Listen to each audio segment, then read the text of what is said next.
Qiz bola blogerlardan bitta futbol komanda tuzib bering. Varat aka. Yoqtirmaydiganni qo'yib yuborsiz. To'p basharaga Yoqtirmaydiganim yo'q dedim-u, boya ham eslolmadim. Ishonganlarimni qo'ysam bo'ladi, Rayhonmi. Kulgim kelyapti o'ylagan odamlarimni. Yo, aytib yuboring. Zashitaga Bonamurni, Mobiloni, Parizoda Usmonovani shu eskilardan qo'yibamizda endi. Eskilardan, eski bo'lib ketdi. Ruxoremni qo'ysak bo'ladi, Zashitaga zo'r. Hujumga o'tdi. Po'zlashdagi. Yo'q, men hujumga o'tishga qiziqolmadim.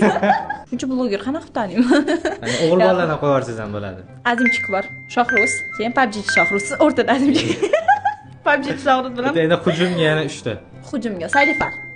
Opam yuradasiz. Barnini qo'ysak bo'ladi. Lekin opa hujumga yaramaydi hozir, Varataga yararli bo'lib, xudo xolisa bo'lib turibdilar. Bir donali gol uradigan hujumchi bo'ladi-yu, o'sha eng yoqtirgan bitta. O'zim, Neyzihan. Bu komandani treneri kim bo'ladi endi? Siz.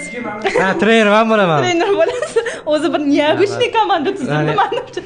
Bu komanda bilan qaysi nasesh futbol komandani yutsa bo'ladi? O'zi o'ynab kulib Barselonani yutib yoramiz, brat. Bosibdan o'tib ketamiz. Podpischiklarimga ishonaman. Eng kamida bo'lmadi deganda 40 mingta men uchun yig'ishadi. Sizlarni juda sevaman. Esinglardan chiqmasin. Tur bilan 0 bo'lish kerak. 40 mingta. Bularga podpisini bo'lib qo'ying.